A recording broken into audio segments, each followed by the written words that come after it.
സർക്കാരിന്റെ വീട് വരുമ്പോൾ തന്നെ യൂത്ത് കോൺഗ്രസിന്റെ വീടും ഉണ്ടാവും. അതിന് മുമ്പും വരും. സർക്കാരിന് മുന്നേ യൂത്ത് കോൺഗ്രസ് വീട് നൽകുമെങ്കിൽ കേരളത്തോടുള്ള യൂത്ത് കോൺഗ്രസിന്റെ ഉത്തരവാദിത്വവും കമ്മിറ്റ്മെന്റുമായിരിക്കും വ്യക്തമാവുക.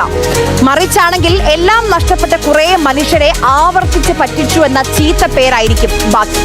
ഞങ്ങൾ വാക്ക് പറഞ്ഞാൽ വാക്ക് പാലിക്കുന്നവരാണ്. നേരത്തെ ഇവിടെ മന്ത്രി പറഞ്ഞു കല്ലിട്ട് പോകുന്നവരല്ല. യഥാർത്ഥത്തിൽ നമ്മുടെ ഗവൺമെൻറ് പറഞ്ഞ വാക്ക് പാലിച്ചു. DYFI നടത്തിയ പ്രഖ്യാപനം ഇന്ന് യാഥാർത്ഥ്യമായി. ഇപ്പോൾ ചില ആളുകൾ ഞങ്ങളോട് ചോദിക്കുന്നത് DYFI എവിടെയാണ് വീട് നിർമ്മിച്ചത്, ആ വീടൊന്ന് കാണിച്ചു തരാൻ പറ്റുമോ എന്നൊക്കെയാണ് ചോദിക്കുന്നത്. ഞങ്ങൾ അത്തരക്കാരോടൊക്കെ പറയുന്നത് ഇത് ദുരിതബാധിതർക്ക് അവർക്ക് സർക്കാർ കൊടുക്കുന്ന, സർക്കാരിൽ നിന്ന് കിട്ടുന്നൊരു അവകാശമായിട്ടാണ് അവർക്ക് ബോധ്യമാവേണ്ടത്, അല്ലാണ്ട് ആരുടെയെങ്കിലും ഔദാര്യമായിട്ടല്ല. വേണമെങ്കിൽ DYFIക്ക് 100 വീട് പ്രത്യേക സ്ഥലത്ത് നിർമ്മിച്ചു കൊടുത്ത് അവിടെ ഒരു DYFI ഗ്രാമമൊക്കെ ഉണ്ടാക്കാൻ വേണ്ടി കഴിയും. ഞങ്ങളതിന് മുതിരുന്നില്ല.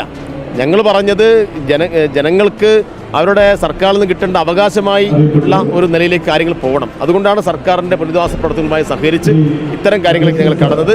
178 TV കൂടി ഇവിടെ കൊടുക്കുന്നതോടുകൂടി ഞങ്ങൾ കുറച്ചുകൂടി കൃതാർത്ഥരാവുകയാണ്. ഇവരുടെ എല്ലാവരുടെയും വീടുകളിൽ നല്ല കളർഫുള്ളായിട്ട്, നല്ല HD ആയിട്ട് ഗൂഗിളിലുള്ള ദൃശ്യ മികവോട് കൂടിയിട്ടുള്ള പരിപാടികൾ കാണാം, സിനിമ കാണാം, വാർത്ത കാണാം, അങ്ങനെ എല്ലാം കാണാം. അപ്പം അത്തരത്തിൽ എല്ലാ തരത്തിലും ഇവിടെയുള്ള ജനങ്ങളെ ചേർത്ത് നിർത്തുകയാണ്.